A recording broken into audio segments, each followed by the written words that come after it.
Good morning, જય માતાજી, જય શ્રી કૃષ્ણ। કેમ છો બધા યુટ્યુબ ફેમિલી મિત્રો? મજામાં ને? મજામાં જશો, શું વાંધો હોય। જો અત્યારે તો શ્રાદ્ધ હાલે છે, ભાદરવો મહિનો હાલે છે, શ્રાદ્ધ હાલે છે એટલે બધાને હોય જ, કોઈ આપણા પિતૃદેવ હોય ના કોઈકના શ્રાદ્ધ હોય જ, એટલે શ્રાદ્ધ હાલે છે ને હમણાં આવી જાય નવરાત્રિ। પણ આજે આપણે છે ને હમણાં તો વિડીયો કાંઈ આપણે નથી મૂકતા, હમણાં કેટલા સમયથી આ વિડીયો આપણે યુટ્યુબમાં એડ નથી કર્યો, પણ આજે આપણે વિડીયો મૂકીએ છીએ અને તમને બધાને વિડીયા જોવા ગમતા હોય તો આપણે અઠવાડિયામાં 2 વાર કાંઈ 1 વાર એમ વિડીયો અપલોડ કરશું। તો આજે આપણે બનાવવાનું છે પંજાબી શાક, પણ પંજાબી શાક તો બધે બનાવતા જ હોય છે, પણ આજે આપણે બનાવવાનું છે કંઈક અલગ રીતથી, એટલે તમે છે ને વિડીયોમાં છેક સુધી કન્ટિન્યુ બન્યા રહેજો, એટલે તમને જોવા મળશે પંજાબી શાક અલગ રીતના આપણે કઈ રીતે બનાવીએ છીએ તે। એમાં આપણે પનીરનું જ શાક છે અને એમાં આવી નરેશ બનાવવાના છે કંઈક અલગથી, એટલે તમારા બધાને આપણે ફેમિલી મિત્રો છે ને તમને પણ બતાવીએ કે આપણે પંજાબી શાક કઈ રીતે બનાવીએ છીએ તે। તો ચાલો હવે વિડીયોમાં છેક સુધી બન્યા રહેજો। તો આપણે કાજુ લઈ લીધા છે, આપણે કટકા હોય તોય ચાલે ને આવી રીતના જો ફાડા કરીને લઈને તોય ચાલે। સૌપ્રથમ તો પહેલાં આપણે કાજુ લીધા છે, આપણે કાજુ ને પનીર ને શાક તો બધા ત્યાર પછી જો આપણે એમાં પાણી ઉમેર્યું છે અને હવે આપણે કાજુને પાણી ઉમેરીને અને ગરમ કરવા મૂકી દીધું છે સ્ટવ ઉપર। થોડું થાય તો આપણે ટમેટાનું કામ કરી નાખીએ। તો ચાલો હવે ટમેટા સુધારવા બેસી ગયા છીએ, કટકા કરી દઈએ ટમેટાના, પછી તો આપણે મિક્સરમાં સરસથી ગ્રેવી કરી નાખશું। અને જો ટમેટા સરસથી સુધારવા બેસી ગયા છીએ, ટમેટાની ગ્રેવી હોય ને તો સરસથી ભાવે આપણને, એટલા માટે।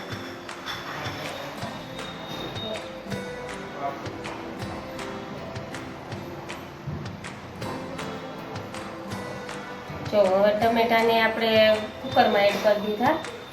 હવે ત્યાર પછી આપણે વાવવું છે ડુંગળીને, તો ડુંગળીના સરસથી કોતરા ઉખડી ગયા છે અને ત્યાર પછી હવે આપણે ડુંગળીને હવે કટકા કરી અને એને પણ આપણે કુકરમાં એડ કરી દઈશું। બધું એકસાથે આપણે મિશ્રણ કરીને બાફી નાખશું। તો આ ડુંગળીને કટકા થઈ જાય આ રીતના સરસથી, અને એકદમ સરસથી આપણે પંજાબી શાક બનાવવાનું છે, બધાનું ફેવરેટ છે પંજાબી શાક, એટલે આપણે આજે પંજાબી શાક બનાવવાનું છે। તો આ રીતે એને પીસ કરી નાખશું।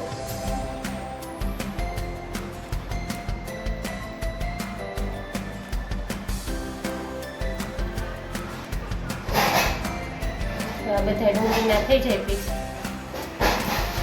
ત્યાર પછી આપણે એને બાફી નાખશું, કેમ કે શાક થોડુંક વધારે આપણે બનાવ્યું છે એટલે આપણે આ બધી વસ્તુ ગ્રેવી થોડીક છે ને વધારે નાખવી પડે, ટમેટા ડુંગળી એના। જો હવે આપણે ડુંગળી સુધારવા આવી ગઈ છે, હમણાં પીસ કરો તો પણ ચાલે। ટમેટા છે એની જોડે આપણે ડુંગળી એડ કરી દીધી છે, જો કુકરમાં ટમેટાની જોડે। ત્યાર પછી આપણે લીધા છે આ બી, જો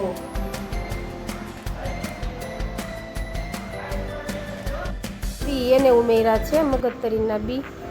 ત્યાર પછી આપણે આ કાજુને પાણી વટે બફાઈ ગયા છે અને હવે આપણે કુકરમાં એડ કર્યા છે, એમાં પાણી ઉમેરી દીધું છે। હવે આપણે આને બાફી લેવાના છે। ડુંગળી છે, ટમેટું છે, આપણે કાજુને પાણીમાં બફાઈ ગયા છે અને કાજુ છે અને ત્યાર પછી મગજતરીના બી છે। હવે આપણે કુકર બંધ કરી દેવાનું છે અને ગેસ ઉપર આપણે એને બાફી લેવાનું છે। 2-3 સીટી બોલી જાય એટલે આપણે બફાઈ જાય। જો આ બફાઈ ગયું છે, હવે આપણે એને ઠંડુ કરવા મૂકી દઈશું। ઠંડુ થઈ જાય ત્યાર પછી આપણે એને મિક્સરમાં પીલવાનું છે, એટલા માટે, કેમ કે ગરમ ગરમ તો આપણે પીલી ના શકીએ। ત્યાર પછી આપણે ઠરી જાય તો મસાલા એડ કરી લઈએ। જો આ છોલે મસાલા છે એને આપણે લેવાનો છે, આમાં પંજાબી મસાલાનો ઉપયોગ આપણે નથી કરવાનો, આપણે કંઈક અલગથી શાક બનાવીએ છીએ એટલા માટે, તો છોલે મસાલાનો ઉપયોગ કરવાનો છે। છોલે મસાલા લીધું છે આ રીતે।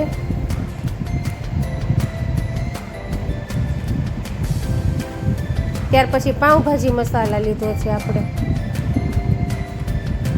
જો પાઉંભાજી મસાલા એડ કરવાનો છે। छोले मसाला, पाव भाजी मसाला નહીંતર પંજાબી મસાલો લેવો પડે, પણ આપણે અલગથી બનાવીએ એટલા માટે આ બીજા મસાલાનો ઉપયોગ કર્યો છે. એવરેસ્ટ કંપનીના બધા મસાલાનો ઉપયોગ કર્યો છે આપણે. ત્યાર પછી એવરેસ્ટનો કિચન કિંગ મસાલા લીધો છે, એનો ઉપયોગ કર્યો છે. જો આ રીતે.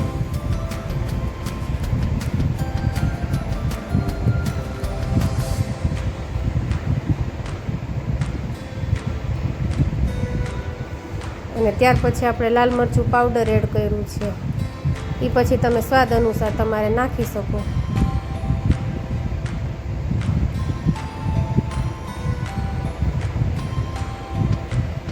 ત્યાર પછી હળદર આપણે એડ કરી છે 1 ચમચી જેટલી.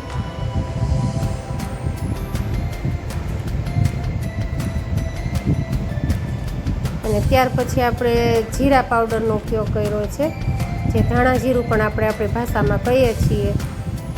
ત્યાર પછી આપણે પાણી એડ કરવાનું છે ને એકદમ સરસથી આ મસાલાને મિક્સ કરી લેવાનો છે ચમચી વડે. એકદમ સરસથી આપણે શાકમાં ઉમેરવાનો મસાલો રેડી થઈ જાય.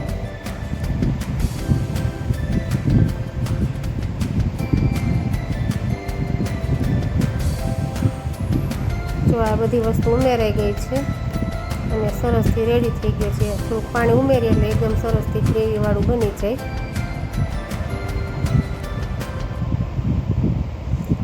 ત્યાર પછી આપણે લસણ લીધું છે ફોલેલું. જો એ પછી તમારા સ્વાદ અનુસાર તમે નાખી શકો છો. કોઈ પણ વધારે નાખી શકો કે ઓછું નાખવું હોય તો પણ નાખી શકો છો. ત્યાર પછી આપણે આદું લીધું છે, આદુના પીસ કરવાના છે.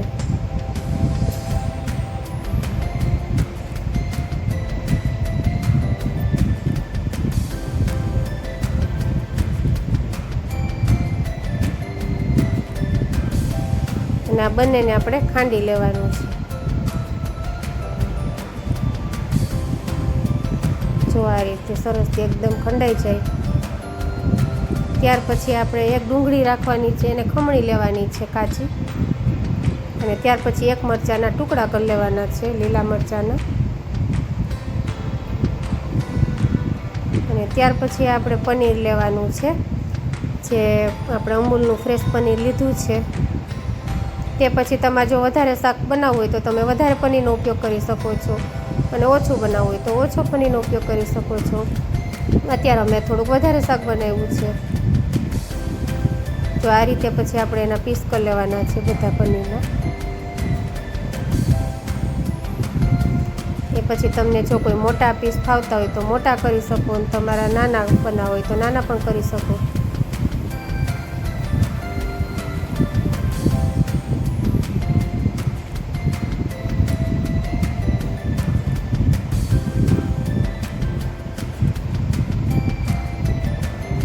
અવડા પીસ કરી લેવાના છે આપણે એક સરખા બધા.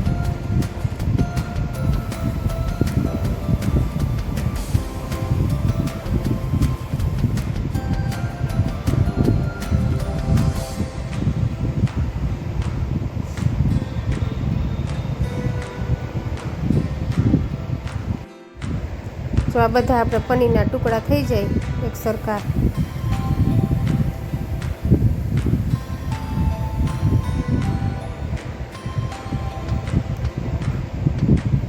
ત્યાર પછી આપણે જે ડુંગળી ટમેટાં બફાઈ ગયેલા છે, મગજતરીના બી કાજુ બધું આપણે બફાઈ ગયું છે, અને મિક્સર ગ્રાઇન્ડરમાં આપણે ક્રશ કરી નાખવાનું છે.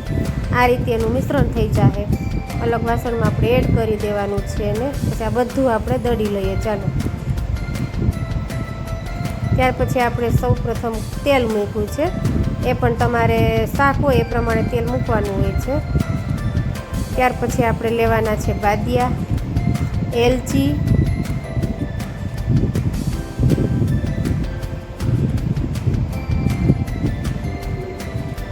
અને મરચું આપણે જે 1 મરચાંના ટુકડા કર્યા હતા એ સૌથી પહેલાં તો તેલમાં મરચાં ઉમેરવાના છે. 1 મરચાંના ટુકડા કર્યા તે, અને પછી બાદિયા અને એલચી ગરમ તેલ થઈ જાય એટલે આપણે એમાં ઉમેરવાના છે.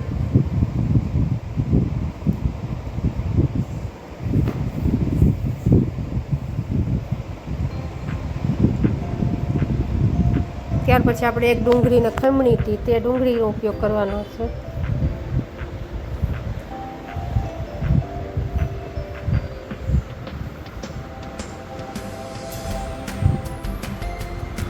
ત્યાર પછી એકદમ સરસથી બદામી કલરની થઈ જાય ત્યાં સુધી આપણે ડુંગળીને હલાવ્યા રાખવાની છે.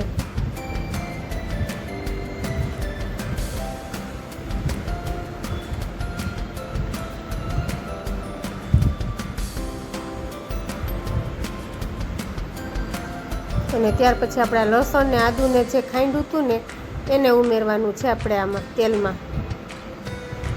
એકદમ સરખું બધું મિક્સ કરી દેવાનું છે.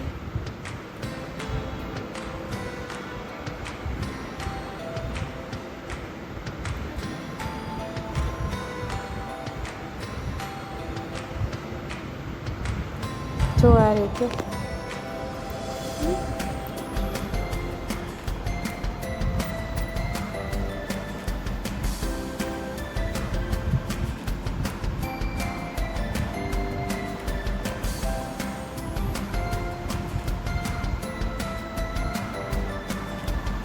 ત્યાર પછી આપણે જે મસાલો મિક્સ કર્યો તો એને ઉમેરવાનું છે આમાં.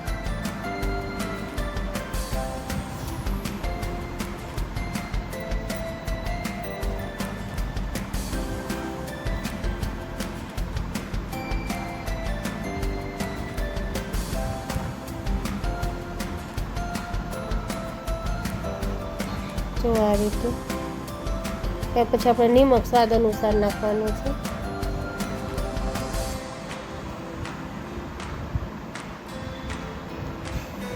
અને ત્યાર પછી આપણે કસૂરી મેથી લેવાની છે.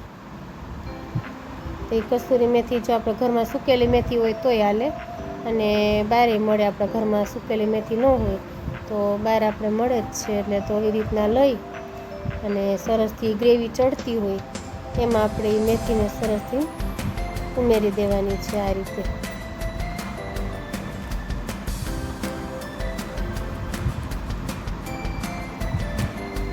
જો ત્યાર પછી આપણે જે દળી નાખ્યું છે આપણે બાફીને સરસથી એને ઉમેરી દેવાનું છે. જે મિશ્રણ આપણે તૈયાર હતું ડુંગળીનું, ટમેટાનું ને એકદમ ઉકળવા દેવાનું છે શાકને. એકદમ તમે હોટલમાં ખાતા હોય બહારથી ને એવું બને શાક. તો એકદમ સરસથી ઉકળવા દેવાનું છે. ને ત્યાર પછી આપણે પનીરના ટુકડા જે કર્યા છે એ પનીરના ટુકડા ઉમેરવાના છે આ રીતે. જો આ રીતે એકદમ સરસથી શાકને આપણે ચડવા દેવાનું છે.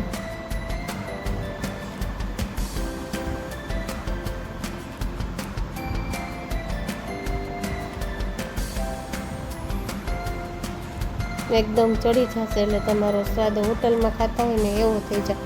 રોટલી સાથે પણ ખાઈ શકો, નાન બનાવી હોય તો પણ ખાઈ. જો આપણું શાક થઈ ગયું છે રેડી. હવે જોઈ લે આ રીતે. તો તમને અમારું શાક કેવું લાગ્યું તો લાઈક, શેર અને સબસ્ક્રાઈબ જરૂર